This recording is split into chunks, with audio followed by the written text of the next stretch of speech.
This is Democracy Now!, democracynow.org. I'm Amy Goodman with Juan Gonzalez.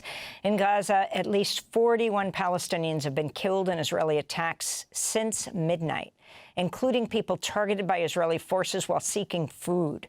Hundreds of people have been killed, more than 1,000 wounded while looking for food at the private militarized so-called aid sites, which replaced UN distribution centers in May.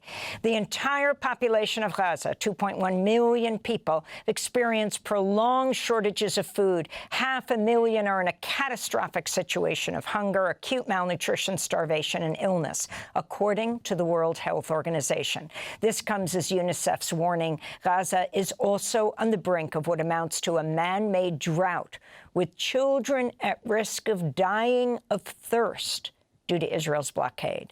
UNICEF's also reporting more than 5,000 children under the age of 5 were treated last month for acute malnutrition amidst Israel's near-total blockade of aid. In a moment, we'll be joined by Dr. Mark Brauner, volunteering at Nasser Hospital in Gaza.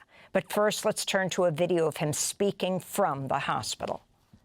More than 100 children that are suffering from malnutrition and starvation. Many are premature infants who absolutely 100% rely on this formula and specialized formulas to live. There's no substitute. If they try anything else, they'll die. There are thousands in the community. They are 48 hours away from having no formula. This is not a made-up crisis. This is real. This is a 27-week preemie here who has ARDS, has respiratory problems, has feeding issues, and needs formula. There are 48 hours until it's gone. Dr. Mark Brauner joins us live now from Nasser Hospital in Gaza in Khan Yunis. Dr. Brauner, thanks so much for being with us.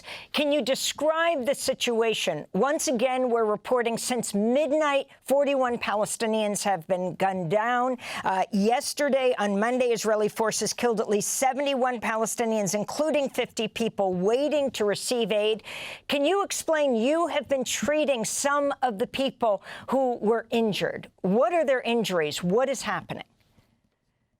Thanks, Amy. You know, we're seeing a very predictable pattern. Shortly after the so-called aid distribution centers open, we just get, we hear ambulances flying towards the hospital, private vehicles, donkey-drawn carts bringing in people, streams after streams of people. They often have isolated gunshot wounds to their head, to their neck, in the very center of their chest. There's very high lethality, so a large percentage of the patients that come in are already dead. And then we kind of move quickly, transition quickly to the next patient. We're seeing lots of, children, adolescents, teenagers. We're seeing, some older people, but it's really more execution style than the typical blast injuries that we see, which tend to be more systemic, like head, neck, chest, and abdomen with shrapnel. And these are really isolated, targeted types of injuries that are much more consistent with the firsthand reports that we're getting. And a lot of the video that we're watching from the so-called food distribution centers where, it's kind of like a perverted Squid Games where they're given a certain period of time to get the aid.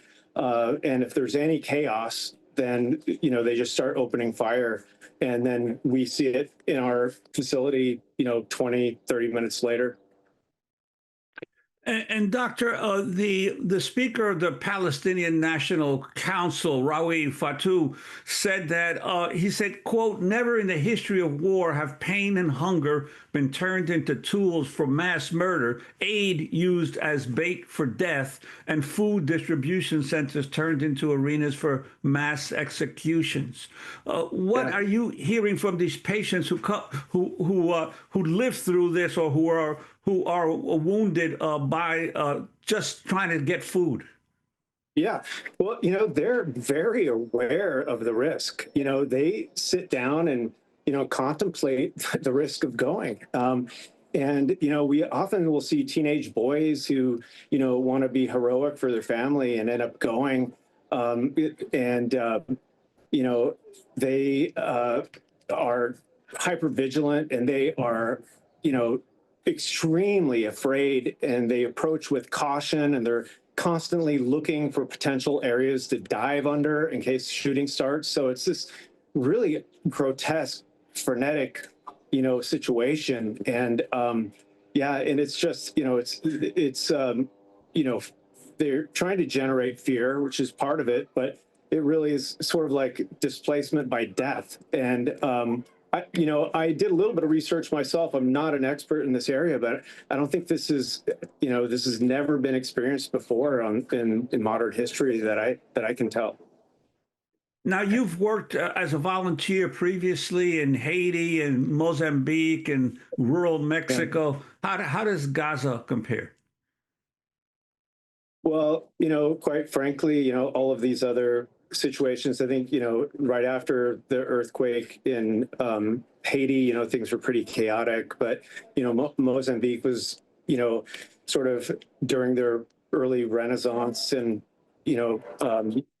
6-7 years ago, and things were, really calm and beautiful and growing. So, I haven't been in the military, and, so I knew intellectually that I was going to a war zone, and I knew the risk, and I was, quite frankly, very afraid. And what I've experienced here, I feel relatively safe at Nasser Hospital, but it is just, nothing can prepare you for this. I've seen a lot of trauma in my life, but I haven't seen 50 in a day. I haven't, pronounced 20 dead people in one shift before. There's nothing that can prepare you for this. I was also worried that the intensity of this was going to hurt me. And I was going to have PTSD, and I kind of thought about things that I could do to, attenuate that kind of injury when I get home. But, instead, it's been a really uplifting experience meeting, my nurse and physician, allied health colleagues here at the hospital, and, working with them kind of day and night with, one mass casualty after another, and, working really arm to arm and seeing the resilience and the joy and the love that still comes through, and a sense of family, and the, forward thinking. Let me ask you, we might have lost the audio. Dr. Brauner, are you still there? I am, thank you. Oh, if you could comment on the Wafa news agency reporting another Palestinian child has died of malnutrition. 3-year-old Hassan Barbak died earlier Monday after suffering kidney and liver damage amid soaring blood acid levels due to acute malnutrition. The boy's brother also previously died of hunger. The reports are their family had urgently appealed to transfer the children for treatment, but Israeli authorities denied their request. Can you talk about this issue of hunger, and also UNICEF warning Gaza's facing what amounts to a man-made drought with children at risk of dying of thirst? Yeah, absolutely. I was really fortunate enough to personally meet, we've been euphemistically calling baby Hassan, because he was really 3 years old, but he weighed less than half of what his normal body weight should be. He had a complicated metabolic disorder, but he really wasn't dying from his complex medical, diseases. He was dying from the policy of not opening the borders and getting food in. He died as a direct result of that. And we actually, my 3 U.S. colleagues and I, when we met Hassan a few days ago, we looked at each other and we said, we've got to do something about this. It was so compelling.